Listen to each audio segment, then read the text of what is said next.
gente fala em risco, é tudo que pode acontecer que vai dar o resultado que a gente não quer que dê. Então, tudo que pode acontecer que pode gerar dano para o nosso paciente, comprometer a saúde do nosso colaborador, tá certo? Isso é risco.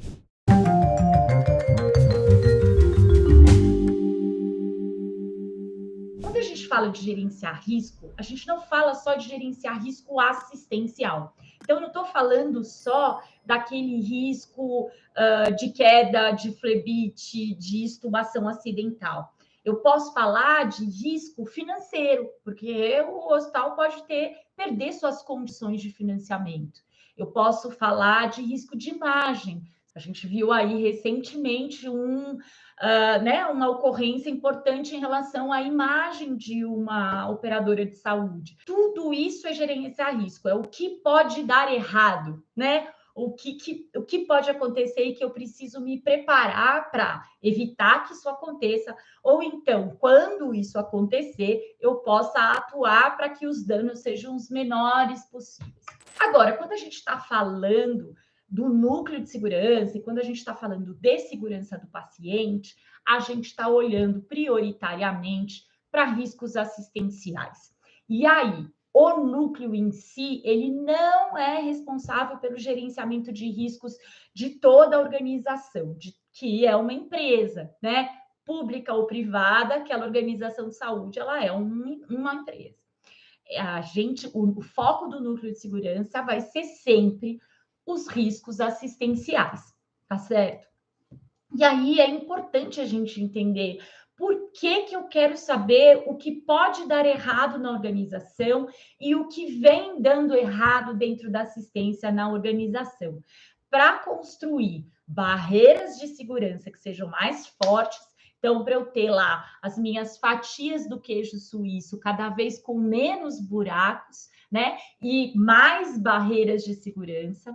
E também para que eu possa corrigir os meus processos, rever as minhas tarefas, reformular o meu ambiente de trabalho para que os erros aconteçam com uma frequência menor, né? E para que a gente impeça cada vez mais que os nossos erros atinjam os nossos pacientes. Então, que uma prescrição errada que eu faço seja imediatamente identificada pela enfermeira que vai aprazar ou pela farmacêutica que vai fazer a análise técnica daquela prescrição. Que uma medicação, uma dose preparada diferente do que está prescrito, seja prontamente identificada no momento de uma dupla checagem, antes que aquilo atinja o nosso paciente. Isso é criar barreiras de segurança, isso é reduzir o risco de que aquela condição se torne uma ocorrência e gere dano para os nossos pacientes. Tem uma questão importante. Quando a gente está falando de risco, a gente não está olhando só pela frequência daquela condição acontecendo. Então, por exemplo, erro de medicação.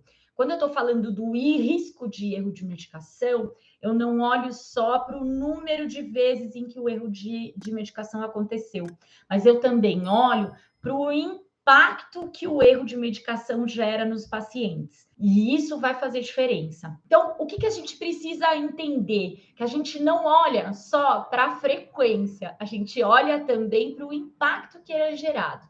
E é por isso que o risco ele fica tão difícil de ser entendido pela gente. Vou dar um exemplo. Nós, mulheres, andando numa calçada. Vamos pensar numa calçada novinha, recém-inaugurada, que não tem buraco, tá? Para a gente não... Muito bem. Nós estamos lá andando. Se a gente tiver de sapatilha, a gente tem risco de torcer o tornozelo? A gente tem risco de torcer tornozelo, né? Mas se eu estiver andando na mesma calçada, num salto 15, meia pata, e aí as mulheres vão me entender melhor, a meia pata é aquela parte da frente do sapato que é grossona assim, a gente não tem muito mais risco de torcer o tornozelo do que quando a gente está andando de sapatilha? Então, olha lá, eu muito provavelmente torço o tornozelo com maior frequência e com maior gravidade se eu estiver andando de sapato de salto. Quer dizer que eu não vou torcer o meu tornozelo se eu tiver de sapatilha? Não, eu posso perfeitamente torcer o meu tornozelo quando eu estou andando de sapatilha. Aliás, mulheres têm mais chance de torcer o tornozelo do que homens, porque tem frouxidão ligamentar. Mas é para vocês entenderem as relações. Por quê? Se eu torcer o meu pé direto da sapatilha, ele vai estar direto ali no chão. Se eu torcer do sapato do salto 15, o impacto é bem maior. Por isso que é importante a gente trabalhar o risco. Por quê? Tem milhares de coisas na organização que podem dar errado, gente. Tem, assim, desde a abertura da ficha com o nome, com o sobrenome trocado, até a cirurgia errada num paciente. Então, a gente nunca vai dar conta de gerenciar, né? De trabalhar para reduzir todos os riscos que existem na organização.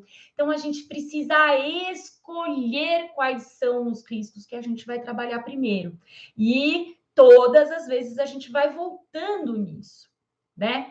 Então, olha só a importância de trabalhar o gerenciamento de risco nas instituições, né? E aí é interessante que a gente entenda o seguinte: o primeiro momento de gerenciar risco é a identificação desse risco. Então, como eu posso me machucar? Como é que as coisas, né? O que pode dar errado?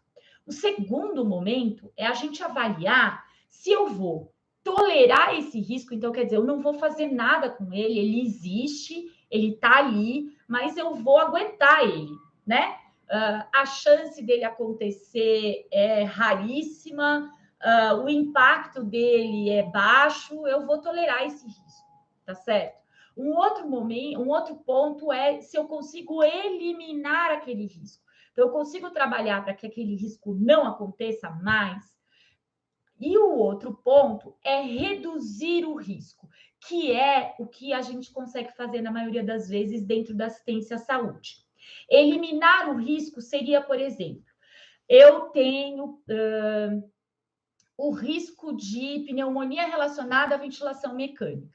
Se eu pudesse, hipoteticamente, eliminar a ventilação mecânica da assistência aos meus pacientes, eu estaria eliminando o risco de pneumonia relacionada à ventilação mecânica, porque eu não tenho mais a ventilação mecânica ali para aumentar a chance de que aquele tipo de condição acontecesse.